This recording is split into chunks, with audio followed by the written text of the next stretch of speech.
আচ্ছা, প্রথম কথা হচ্ছে অসংখ্য ধন্যবাদ আপনাকে। এই যে প্রশ্নটা করলেন সার্ভ করা, ধরেন আমি এই জামাতের পক্ষে কথা বলছি, কারণ আপনি যদি আমাকে বলেন আপনি জামাতে সার্ভ করছেন কিন্তু জামাতের পরিচয় দিচ্ছেন না কেন, শাহিদ ভাই বিএনপির পক্ষে কথা বলছে না, আপনি যদি আমাকে প্রশ্ন করেন শাহিদ ভাই আপনি বিএনপির পক্ষে কথা বলছেন কিন্তু বিএনপির পরিচয় দিচ্ছেন না কেন, আপনি তো বিএনপিকে সার্ভ করছেন। তার মানে কি সার্ভ করলেই আপনাকে আপনার পলিটিক্যাল পরিচয় না থাকলেও আপনাকে পরিচয় দিতে হবে? সার্ভ যে কেউ করতে পারে, আমিও করতে পারি, আমিও করতে পারি। আমি তাহলে আমার পরিচয় থাকবে আমি বিএনপি নেতা। এই যে রাশেদ খান আপনি দেখবেন সবসময় বিএনপি নেতা লেখা, যদি তার কোনো পোস্ট নেই কিন্তু লেখা বিএনপি নেতা। যদি সরাসরি করি তাহলে আমার নাম লেখা থাকবে যে আমি শাহিদ আলম বিএনপি নেতা বা আল মামুন রাসেল জামাত নেতা। আপনি তো আমার পেশাটাকে আমি মূল্যায়ন করি, আমি আমার পেশার পরিচয় দিতে আমি স্বাচ্ছন্দ্য বোধ করি। আজকে যে এই যে দুইটা ছেলে ওরা ডাকসুর যে পরিচয় দিতে স্বাচ্ছন্দ্য বোধ করে না, আপনি জোর করে তাকে শিবির নেতা বানাবেন, ছাত্রদল নেতা বানাবেন, সার্ভ তো অনেকেই করে। দেখেন শব্দের রাজনীতি থেকে আমাকে বেরিয়ে আসতে হবে।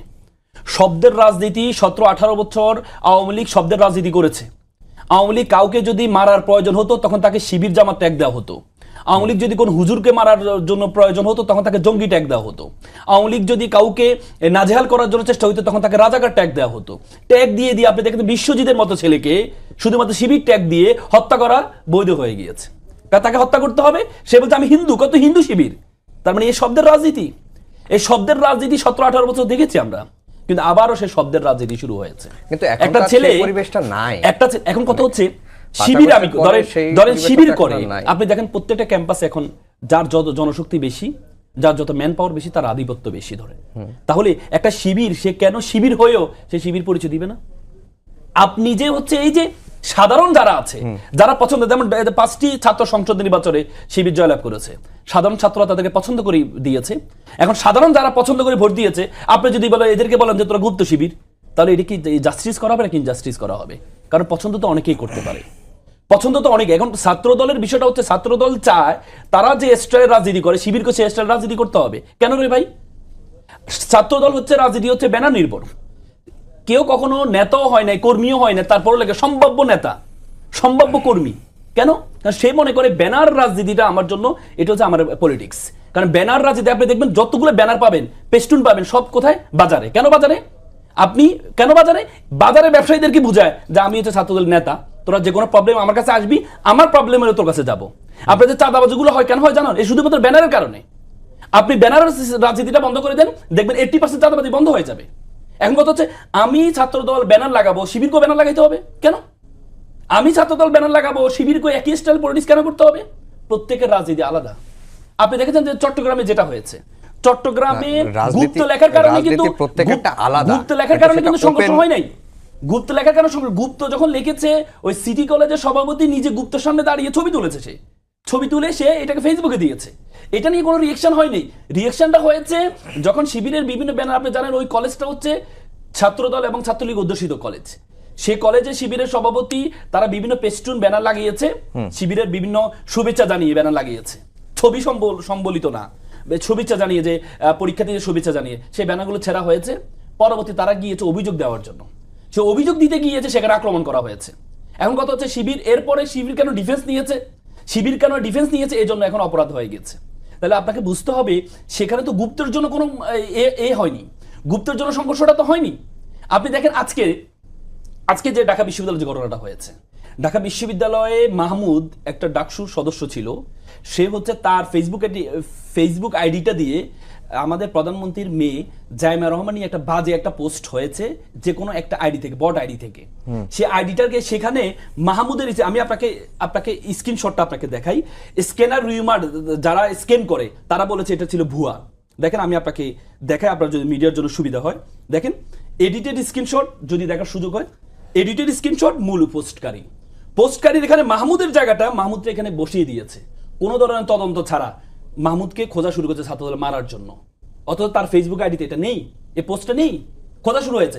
পরবর্তীতে ডাকসুর নেতারা গিয়ে এই জুমা সহ ডাকসুর এই যে জোবায়ের এবং এরা গিয়ে শাহবাগ গিয়ে জিডি করতে গিয়েছে আত্মরক্ষার জন্য। সেখানে গিয়ে থানার ভিতরে তাকে যেভাবে মারা হয়েছে আমরা ছাত্রলীগকে মনে করে দেয় আমাদেরকে, নুরুকে যেভাবে মারা হয়েছে সেভাবে আজকে তাদেরকে আঘাত করা হয়েছে থানার ভিতরে। আপনি প্রত্যেকটা মিডিয়া দেখেন, আপনি কালের কণ্ঠ ডিরেক্ট আপনার এই পোস্ট ছাপিয়েছে যে থানার ভিতরে তাকে আক্রমণ করা হয়েছে। এখন কথা হচ্ছে, আপনি থানার মধ্যে যদি কেউ নিরাপদ না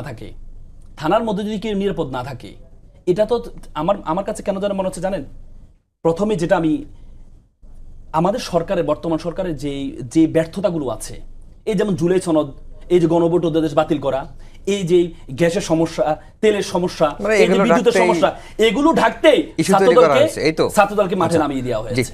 এবং ছাত্রদলকে মাঠে নামিয়ে আমরা কিন্তু দেখেছি, আপনি দেখেছেন এই একটা ভিডিও, আপনার একটা ছবি সে করেছে, তাহলে আপনি তার বিরুদ্ধে মামলা করেন, আপনি নিজ হাতে আপনি এই নিয়ে নিবেন তার বিরুদ্ধে। জি, এই যে রাসেল ভাই যেটি বললেন যে শব্দের রাজনীতি, আগে আওয়ামী লীগের সময় শিবির ট্যাগ দিয়ে, রাজাকার ট্যাগ দিয়ে যাকে তাকে হত্যাযোগ্য করা হতো, মেরে ফেলা হতো, সেগুলো থেকে তো আমরা বের হয়ে আসতে পারছি না এখন পর্যন্ত। ওকে, এটা যেটা বলছে তো সেটা যদি বের হয়ে না আসতে পারি তাহলে কার দোষ?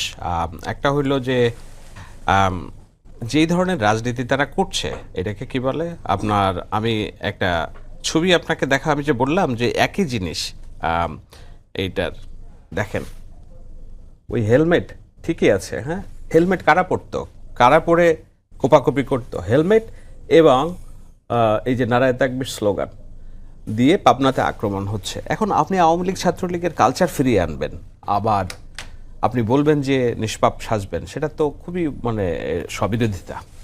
এটা কোথা থেকে উৎপন্ন হয়েছে? একটা ফালতু ছাগলের 3 নম্বর বাচ্চা, পঞ্চগড়ের এক রাজনীতিবিদ, যার জন্মই হয়েছে জিয়াউর রহমান তার বাবাকে মৃত্যুদণ্ড থেকে ক্ষমা করার পরে, ক্ষমা করেছেন 81-তে, তার জন্ম হয়েছে 84 সালে। এইরকম একটা অর্বাচীন জিয়াউর রহমানের সন্তানকে কুলাঙ্গার বলে গালি দেয় এবং সেটা জামায়াতের ইন্ধনে হয়। জামায়াতের আমির এইটার জন্য দুঃখ প্রকাশ করেন নাই যে না, আমাদের অ্যালায়েন্সের একজন রাজনৈতিক কর্মীর এইভাবে কথা বলা উচিত না, বরঞ্চ তার পক্ষ নিয়ে কথা বলেছে। এখন এই অর্বাচীনটা যেই শব্দ ব্যবহার করেছে সেই শব্দ পলাতক শেখ হাসিনা ব্যবহার করত বলেছে, আপনার হিস্ট্রি রেকর্ডে। তা এখন উনি যদি কুলাঙ্গার হয় তাহলে তো জনগণ ওনাকে প্রত্যাখ্যান করতে, সেটা না করে ল্যান্ডস্লাইড ভিক্টরি দিয়েছে। এখন উনি কি আরেকজনকে, ওই অর্বাচীনকে কুলাঙ্গার বলবে, কিংবা পাল্টা রাজনীতিবিদকে কুলাঙ্গার বলবে? কেন আমরা শব্দের রাজনীতি কেন করছি? এই বাংলাদেশে তো এগুলো আমরা কবরে দিয়েছি যে না, আমরা সুস্থ ধারার রাজনীতি করব, নতুন বাংলাদেশের কথা আমরা বলছি, নয়া বন্দোবস্তের রাজনীতি করব। সেখানে কেন এই ধরনের অশ্রাব্য, অশ্লীল কশালীন কথাবার্তা হবে? কেন হিজাব নেকাব পরে, কেন মুখে উচ্চারণ করা যায় না এইসব শব্দ আমরা আনবো? কেন সভ্য সমাজের প্রচলিত প্রতিবাদের জায়গা ছেড়ে আমি কেন এডিটেড পিকচার দিয়ে রাষ্ট্রপ্রধান তার পরিবারকে জড়িয়ে কথা বলবো? তো এগুলো তো মনে হয় প্রকাশ্য ইন্ধন হচ্ছে কোথা থেকে, এবং এটা হচ্ছে যে ইগনোরেন্স হ্যাজ কনসিকুয়েন্স। এইটা জামায়াতে ইসলাম এবং যারা এই রাজনীতিটা করছে তারা কন্টিনিউয়াসলি তারা ইগনোর করছে যে না, এই সমস্যাটা, আমি যে বললাম জ্বর কোনো রোগ না, জ্বর অন্য রোগের লক্ষণ। তো এই যে মারামারি অস্ত্রগুলো হচ্ছে কেন না? It's been going on for few days.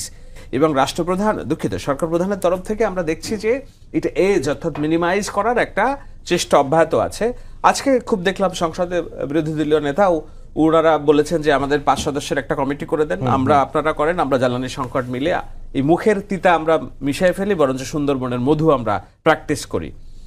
সেটা বলছেন, ঠিক আছে, আমরা দেখতে পাচ্ছি যে টপ থেকে এটা এস করার চেষ্টা হচ্ছে, কিন্তু ফর লাস্ট 2-3 উইকস রাজনীতিতে যেসব ন্যাক্কারজনক ঘটনা ঘটেছে, আমার ধারণা এই উত্তেজনাটা তারই একটা ফলাফল। এবং আমি আশা করি for God sake, for countries, কি বলে, এইটা আমাদের দেশের জন্য, আমি আশা করি যে সবাই সহনশীল আচরণ করবে এবং এগুলো বন্ধ করবে। আল্লাহর ওয়াস্তে এগুলো বন্ধ হোক, নাহলে এইটা যদি পাওয়ার পলিটিক্স কেউ করতে চায় তাহলে তো আমি খুব জোর গলায় বলতে পারি, ঢাকা শহর কেন, বাংলাদেশে জামায়াত ইসলাম যখন বলল তারা এই সব নির্বাচনে জয়ী হবে, তারা 68টা আসনে জয়ী হওয়ার পরে তারা যে দাবি করে ইলেকশন ইঞ্জিনিয়ারিং হয়েছে, একটা আসন, ইউ নেম একটা আসন, যে আসনে তারা প্রতিরোধ গড়ে তুলতে পেরেছে যে না, আমার ভোট জালিত হয়ে যাচ্ছে। আজকে নির্বাচনের আগে জামায়াত এবং শিবির, এনসিপি মিলে ক্যাম্পাসে যে মবের রাজনীতি আমরা দেখেছি, দৌরত্ব দেখেছি, যে হায়নার মতো আচরণ তাদের আমরা দেখেছি, জাতীয় নির্বাচনে একটা আসনে প্রতিরোধ করতে পারেনি। আমি একদম চ্যালেঞ্জ করে বলতে পারি বাংলাদেশের একটা বিশ্ববিদ্যালয় কিংবা ছাত্র প্রতিষ্ঠানে জামাত ইসলামের প্রতিরোধ গড়ে তোলার ক্ষমতা নাই। যদি তারা পাওয়ার প্র্যাকটিস করতে পারে, এটা হুমকি হইতে পারে, কিন্তু দ্যাটস রিয়েলিটি। সো আমি আশা করি যে তাদেরও বোধোদয় হবে যে নো, এইভাবে চলবে না। যদি আমরা ওইদিকে যাই, এটা দেশের জন্য ভালো হবে না। জি, এটা যদি সব পক্ষে বুঝে তাদের রিয়েল গ্রাউন্ড শক্তিটাকে মেপে, তাহলে ভালো হবে। আর যদি হুঙ্কার দিয়ে কাজ করতে চায়, তাহলে তো সেটা আমরা এটার দায়িত্ব সবাইকে নিতে হবে। জি। রাসেল ভাই, আমরা ছাত্রদলের অনেক নেতাই বারবারই বলে থাকেন যে 5 আগস্টের পরে যে দেখেছি যে শিক্ষাঙ্গনে ছাত্র রাজনীতি নিষিদ্ধ চেয়েছে যারা, তারাই পরে দেখা গেছে যে তারা শিবিরের রাজনীতির সঙ্গে যুক্ত, এমনকি ছাত্রদলের পোস্টে ছিল, তাদেরকে পরে আত্মপ্রকাশ করে দেখা গেছে যে তারাও শিবিরের নেতার সঙ্গে যুক্ত। তো আপনি একটা দলকে সাপোর্ট করতেই পারেন বা একটা দলের পারপাস সার্ভ করতেই পারেন, তাহলে ভিন্ন একটা রাজনৈতিক দলে গিয়ে ঢুকে সেখান থেকে কেন করতে হবে? দেখেন, আমার কাছে মানে ওনাদের ভাষ্য, এর আগে প্রধানমন্ত্রী বলেছেন যে 20% গুপ্ত আছে নাকি তাদের দলে। আমার কাছে মনে হয় সামনে মানে বিএনপি তার ছায়া দেখলে ভয় পাবে, মনে হবে যে আমার পাশে কে বসে আছে, আমি কার সাথে সংসার করছি, এখনই পাচ্ছে। হ্যাঁ, ছায়া দেখতে ভয় পাবে। মানে এটা ওনাদেরকে গুপ্ত গুপ্ত জিনিসটা ওনাদেরকে এত ভয়ঙ্কর করে নিচ্ছে, ওনারা সামনে ওনার ছায়া দেখলে ভয় পাবে যে আমার পাশে কে বসে আছে। কেন আপনি এই শিবিরকে আমি বললাম না, আপনি যখন আমাদের কোর্টে সবসময় বলে যে যে যে জাজটা হচ্ছে আপনার ধরেন দাড়ি টুপি রাখে, যে জাজটা হচ্ছে সবসময় সিনিয়রদেরকে প্রাধান্য দেয় না, সবসময় ন্যায় বিচার নিশ্চিত করার চেষ্টা করে, তখন বিএনপির ভাইরা আমাদেরকে বলে উনি তো জামাতের। কেন? ভালো মানুষ হলে জামাতের, গোশ না খেলে জামাতের, ভদ্র হইলে জামাতের। এখন কথা হচ্ছে, কেউ যদি ভালো কথা বলে আপনি তাকে যদি বলেন যে জামাত, শিবির, কিন্তু অনলাইনে তো হবে না। অনলাইনে তো আমরা দেখেছি যে আপনি যে বলেছেন ঢাকা বিশ্ববিদ্যালয়ে ছাত্র দলের কমিটি দেওয়ার পরে মাত্র 90 সদস্য বিশিষ্ট কমিটির মধ্যে 35 জন পেয়েছে হচ্ছে পোস্ট, এই কি বলে ছাত্রলীগের পোস্টে ছিল। এবং কি আমি বলতে আপনাকে বললাম আরো বেশি পেত, কারণ ছাত্র দলের ঢাকা বিশ্ববিদ্যালয় এবং কেন্দ্রীয় কমিটির বেশিরভাগই হচ্ছে ঢাকা বিশ্ববিদ্যালয় 7, 8, 9 সেশন, যখন মোবাইলে তো অ্যাভেলেবেল ছিল না। যদি এদের সেশন তো 15, 16, তাহলে আপনি প্রত্যেককে এদেরকে বিভিন্ন ব্যানারে ছাত্রলীগের ব্যানারে পেতেন। কারণ কি আপনি দেখেন ঢাকা বিশ্ববিদ্যালয়, আমি শেষ করছি ঢাকা বিশ্ববিদ্যালয়ের, আপনি দেখেন ঢাকা বিশ্ববিদ্যালয় এবং বিভিন্ন বিশ্ববিদ্যালয় মিছিলগুলো দেখেন, ঢাকা বিশ্ববিদ্যালয় এবং বিভিন্ন বিশ্ববিদ্যালয় 17-18 বছর মিছিলগুলো দেখেন, 5 জন 6 জন ব্যানার ধরার লোক ছিল না। আর এখন মিছিলগুলো দেখবেন 300, 400, 500, কোথা থেকে আসলো? এরা এতদিন কোথায় ছিল? এরা যদি 5-6 জন, আপনি যখন হরতাল হতো, অবরোধ হতো, 5-6 জন, 7 জন, 8 জন, 10 জনের বেশি নামতো না। তাহলে এখন শত শত কোথা থেকে আসলো? এরা কোথায় ছিল? আপনি ফরিদপুর মেডিকেল কলেজে 70 সদস্য বিশিষ্ট কমিটি দিয়েছে, তার মধ্যে বেশি সবাই ছিল ছাত্রলীগের। পরবর্তীতে বলা হলো না, এরা ছাত্রলীগ বাধ্য হয়ে করেছে, পরে পুরো কমিটিটা স্থগিত করা হয়েছে। তাহলে আপনি এটাকে কিভাবে ডিফাইন করবেন? আপনি শুধুমাত্র সাদিক কাইমের একটা মিছিলে তার একটা ছবি পেয়েছেন, সে কি পোস্টেড ছিল? এই যে আপনি যে যাকে মনসুরা, যে মেয়েটাকে আপনি এমপি বানালেন সংরক্ষিত আসনের, সে মনসুরা তো শোভনের সাথে ছবি আছে। তার মানে কি আপনি কি বলবেন যে শোভনের সাথে? এবং কি গতকাল আমি একটা ভিডিও দেখেছি, ইডেন কলেজের এক ছাত্রদলের নেত্রী প্রতিবাদ করে গালি দিয়ে বলছে যে শোভনের, মানে খুব বাজেভাবে শোভনের সাইডে থাকা ব্যক্তি এমপি হয়ে গেল, আর আমরা এত ত্যাগ কোরবান করে আমরা কি হলো? তার মানে কি? তার মানে তো আপনাকে তো গুপ্তটা ডিফাইন করতে হবে। আমি তো আপনাকে বারবার বললাম, গুপ্তটা একটা ন্যারেটিভ হিসেবে দাঁড়িয়েছে, যে আপনাকে চাচা বলে, চাচা দল আপনাকে চাঁদাবাজের দল বলে। এখন আপনি এটাকে বাঁচার জন্য কি করেন? বিপরীতে একটা ন্যারেটিভ দাঁড় করাতে হবে। সেটা কি? সেটা আপনি এতদিন ছিল রাজাকার তো তার খাচ্ছে না। আজকে ঢাকা বিশ্ববিদ্যালয় আমি স্লোগান আসার সময় ভিডিও দেখছিলাম, রাজাকারের এই বাংলা ঠাই নেই, কথা পাকিস্তান চলে যা। এটা তো আগের 17-18 বছর ছিল। এই একটা শিবির জবাই কর, আমি আপনাকে ভিডিও দেখাতে পারবো। আজকে স্লোগান হয়েছে তো জবাই কর আর জেলে বর, এই দুইটার মধ্যে পার্থক্য কি? জবাই কর এটা ছাত্রলীগ করতো কথায় যে জবাই কর, আর স্লোগান ছিল জেলে বর, এটা ছিল 5 আগস্টের পরবর্তী স্লোগান। কিন্তু আবার ছাত্রদল সেম স্লোগানটা আবার নিয়ে আসছে, রাজাকার, সেম স্লোগান। রাজাকার তো একটা প্রতিবাদের ভাষা ছিল, এই জন্য আর রাজাকার বলতে পারেন না। মানে আপনার নতুন শব্দ লাগবে, নতুন ন্যারেটিভ লাগবে, যেটা নিয়ে আপনার রাজনীতি করতে হবে। কি? সেটা হচ্ছে গুপ্ত। আপনি নিয়ে আসেন গুপ্ত, কথায় গুপ্তর ডিফাইন আসলে করতে হবে, যেটি রাসেল ভাই বলছেন। না, গুপ্ত ডিফাইনটা করতেই হবে। আপনি মানে আপনার স্রষ্টা আপনাকে অ্যাডাপ্টেবিলিটি দিয়েছে নিজের পরিচয় রেখে অন্যের রাজনীতি করার, আমাকে তো অ্যাডাপ্টেবিলিটি দেয় নাই। সাদিক কায়েম জয় বাংলা স্লোগান দিয়েছে, আমার স্নেহের ছোট ভাই। ফরহাদ জয় বাংলা স্লোগান দিয়েছে, ছাত্রলীগের পোস্টেড নেতা ছিল, প্রথম আলো রিপোর্ট হয়েছে, উনি তো বললেন যে ছাত্র দলের যদি অন্য কমিটিগুলো প্রকাশ হতো, ছাত্র দলের তো অল কমিটি প্রকাশিত, এবং একটা কমিটি তো নাই যে অপ্রকাশিত। গত 7 বছর পর একটা কমিটি দেয়। ঠিক আছে, ছাত্র শিবিরের গত 15 বছরের কমিটি প্রকাশ করার জন্য ছাত্রদল কতবার বলছে যে এটা আমরা জানতে চাই। নো, ওটা করা যাবে না, কারণ করলে দেখা যাবে যে আজকের বেশটা, আমি নাম বলবো না, অনেকেই ছোট বড় ভাই আছে, প্রতিষ্ঠিত আইনজীবী আছে, ছাত্র শিবির থেকে আসছে, দেখা যাচ্ছে এরাও শিবিরের ছাত্রলীগের রাজনীতি করছে এক সময়, ইটস প্রুভেন। সো এই জন্য তো ওপেন রাজনীতি করতে হবে, এবং এই ওপেন রাজনীতির দাবিটা তো শুধু ছাত্রদল একা করছে না। আপনি দেখবেন ছাত্র 9 দফার যে ঘোষক বলা হয় আব্দুল কাদের স্পষ্ট বলছে, উমামা ফাতে বলছে ওপেন রাজনীতি করতে হবে। সো ওপেন রাজনীতিটা করতে দোষ কোথায়?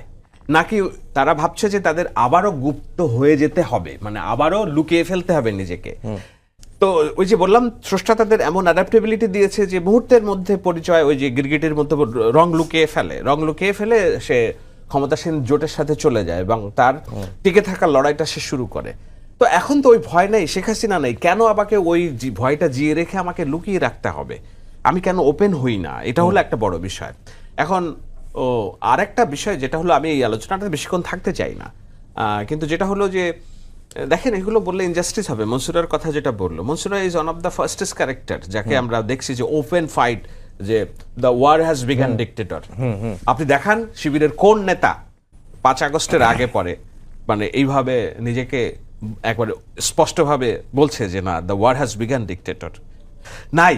আমরা যা দেখছি সেটা হলো 5 আগস্টের পরে, এমনকি আমরা অন্যদেরকেও দেখছি 5 আগস্টের পরে। আমার কথাও বলেন, আমি গত 14 বছর ধরে আমি কথা বলতেছি, একদিনের জন্য তো আমার গলা কেটে ফেললেও কেউ আমার মুখ থেকে জয় বাংলা স্লোগান বের করতে পারে নাই। তা আমি কেন সহ্য করব যে জয় বাংলা স্লোগান দিয়ে শেখ হাসিনার হাতকে শক্তিশালী করার রাজনীতি করেছে?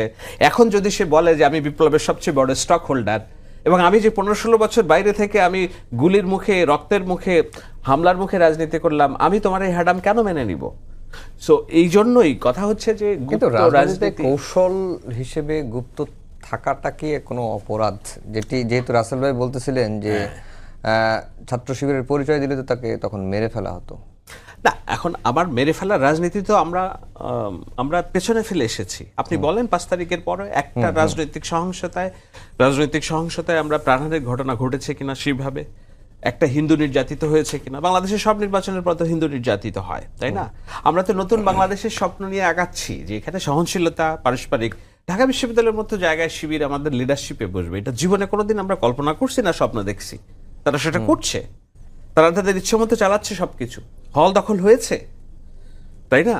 তো এইগুলো তো আমরা পেছনে ফেলে আসার প্রত্যয়ে আমরা রাজনীতি করছি। কেন এখনো আমাকে এই পেছন ফেরে? তার মানে দেয়ার ইজ সামথিং যেইটা খুবই দ্রুভিসন্ধিমূলক, যে এই নিজের পরিচয় লুকিয়ে আওয়ামী লীগকে আমরা যেটা দেখেছি যে না, এটা খুব ভালো টাচুট, যে না, এটা ভালো হয়েছে যেটা তারা আমাদের রাজনীতিতে এখন ওইভাবে নাই সক্রিয়। কিন্তু